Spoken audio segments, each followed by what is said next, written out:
Olá pessoal, tudo bem com vocês? Estamos aqui para o último dia da nossa campanha de jejum e oração. 21 dias, de jejum e oração.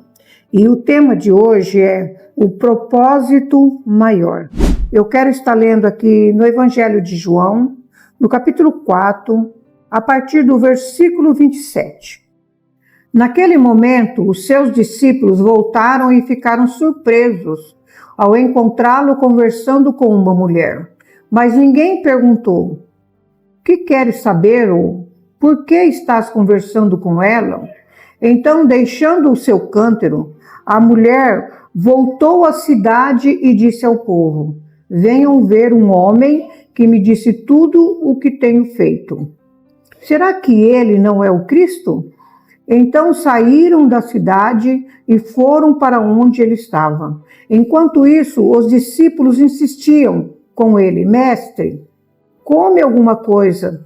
Mas ele lhes disse: "Tenho algo para comer que vocês não conhecem."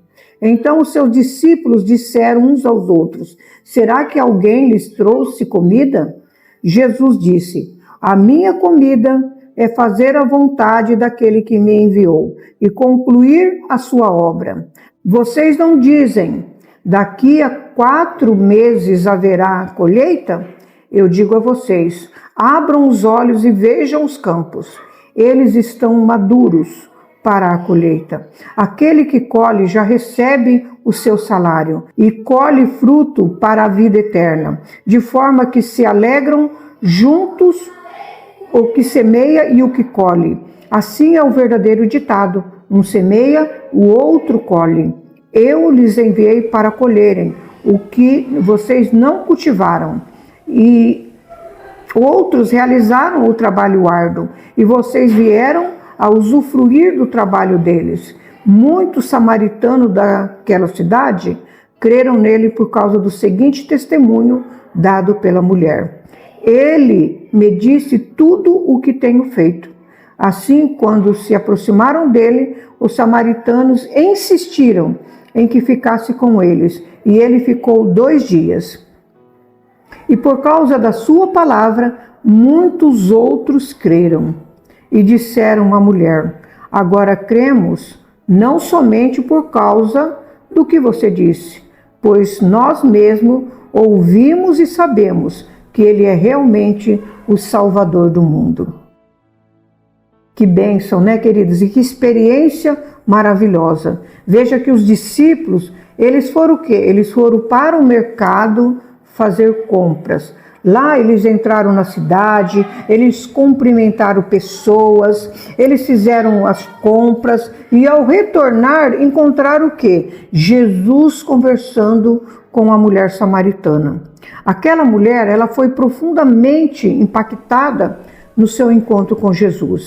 Ela compreendeu a mensagem de Jesus, Ela se arrependeu e ela voltou para contar a todos. Quando nós temos um encontro com o Senhor Jesus Cristo e nós entendemos o que Ele está falando conosco, quando nós percebemos que nós somos perdoados, é incrível como o peso sai de sobre as nossas vidas. Aquela mulher samaritana, ela se sentiu tão aliviada que ela chega diante dos céus e fala, porque ela estava impactada com tudo aquilo. Então ela fala para os seus ali a respeito do Senhor Jesus. Os discípulos então insistiram para que Jesus comesse algo, porque eles foram à cidade com o propósito de comprar e trazer comida.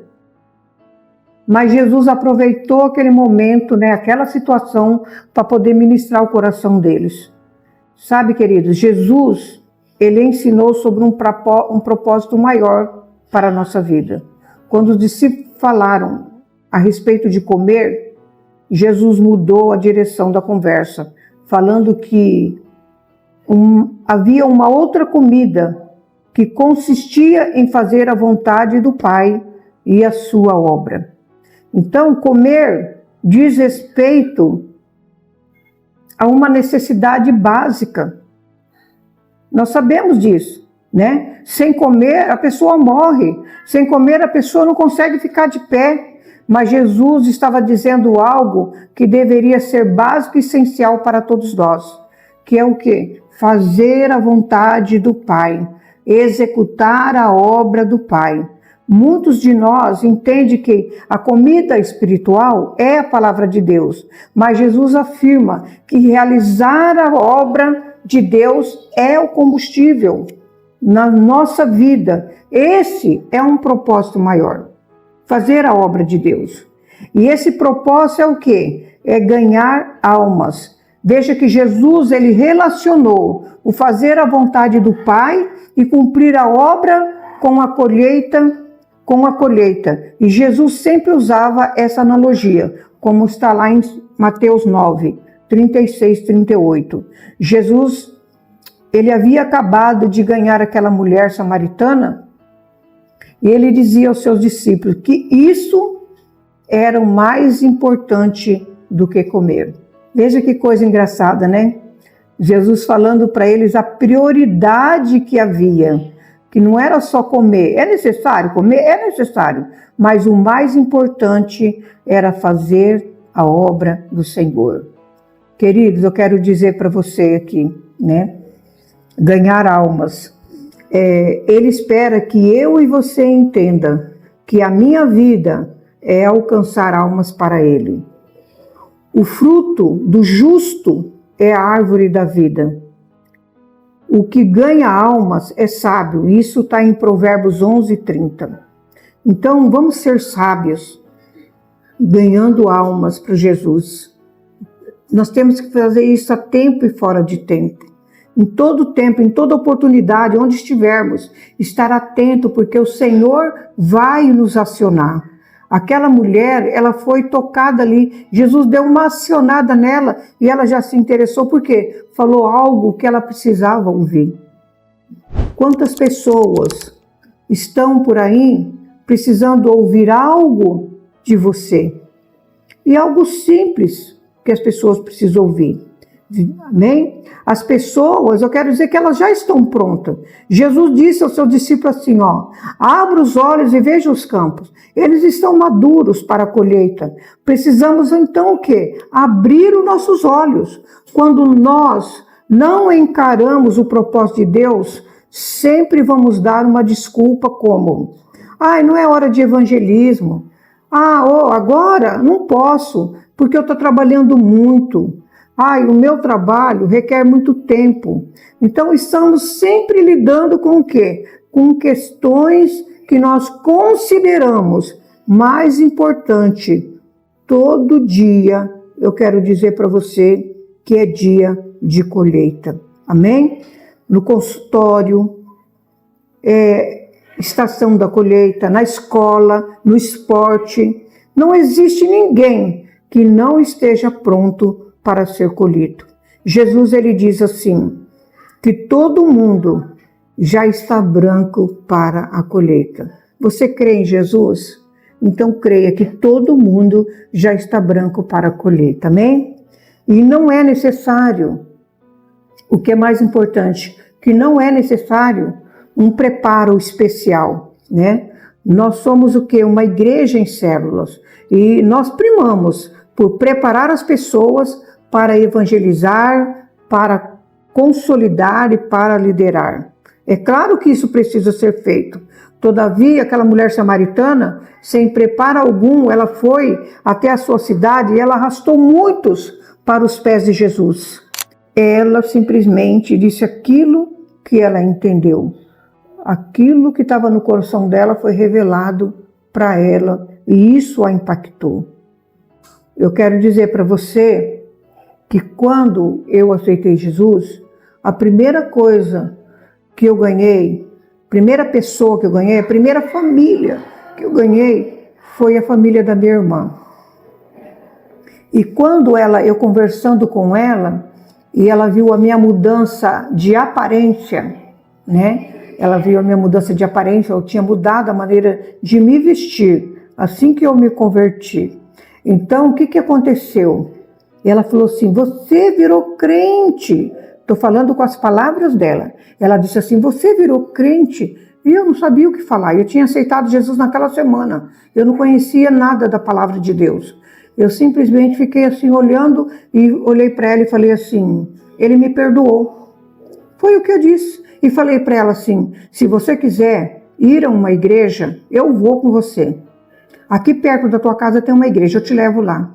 E eu levei ela lá. O que aconteceu? A família inteira aceitou Jesus. Amém, queridos?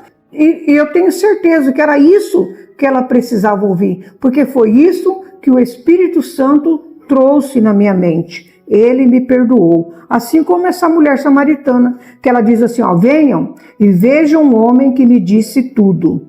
Então, a samaritana, querido, teria que fazer o quê? Uma grande faxina na sua vida, quebrar muitos laços da alma dela, restaurar muitas áreas da sua vida. Mas o que é incrível, que logo após o seu primeiro encontro com Jesus, parece que ela compreendeu o propósito da vida dela. Você já compreendeu o propósito da tua vida? O propósito da nossa vida é aquele ide que está lá em Mateus, que Jesus fala, ide e fazei discípulos, batizando-os em nome do Pai, do Filho e do Espírito Santo. Então, depois de todos os processos de edificação, serem ferramentas para ela poder fazer isso melhor ainda, mas de alguma maneira ela começou. De alguma maneira ela começou. Eu convido você hoje a começar de alguma maneira. Talvez você possa falar assim, mas eu não estou preparada ainda, eu nem sei como começar. Começa falando o que aconteceu na sua vida. Começa contando a sua história. Jesus me perdoou. Jesus falou tudo o que está no meu coração. Jesus me curou. Eu não sei o que Jesus já fez na tua vida, mas você tem algo para contar. Há um propósito maior. Comprometa-se com o propósito maior de Deus para a tua vida. Esta é a hora. Deus nos chamou para ganharmos almas para Ele. Então, não perca isso de vista. Amém? As pessoas já estão prontas para serem ganhas. Jesus com certeza vai capacitar para que você possa cumprir todo esse propósito. Eu quero neste momento estar orando com você, amém? Pai amado, Deus bendito, é na tua presença que nós nos colocamos. O Senhor é o dono do ouro, da prata, o Senhor tudo sabe, o Senhor criou todas as coisas. E é diante da tua presença que nós colocamos, Pai, a vida de cada um dos teus filhos. Cada um que tem ouvido esta mensagem, que toda insegurança, todo medo, achar que é incapaz, que tudo isso caia por terra. Porque há um propósito maior, Pai, do Senhor para conosco, para levar o teu evangelho. Pai, eu oro para que os teus filhos sejam fortalecidos, que eles sejam encorajados pelo poder do Espírito Santo de Deus e que as barreiras que têm se levantado, elas sejam colocadas por terra neste momento. Eu oro, Pai, para que os teus filhos possam ir, Senhor, confiante que é o Senhor que vai fazer a obra através das nossas vidas. Eu oro e agradeço a Ti, Pai, por cada ouvinte, no nome de Jesus. Amém. Queridos, e assim estamos encerrando esta campanha de 21 dias de jejum e oração. Eu quero agradecer a você que tem assistido todos esses 21 dias. Obrigado pela sua atenção e encorajo você a colocar em prática tudo que você recebeu, para que nós possamos olhar para a cidade de Assis, ou a cidade onde você está morando, que você assiste, que você possa ser encorajado, como essa mulher samaritana. Ela venceu os obstáculos, você também pode vencer. Amém, queridos? Se você tem gostado, que você possa curtir, compartilhar e se inscrever no canal, porque vai vir novidades ainda, tá bom? Um beijo grande e fica com Deus.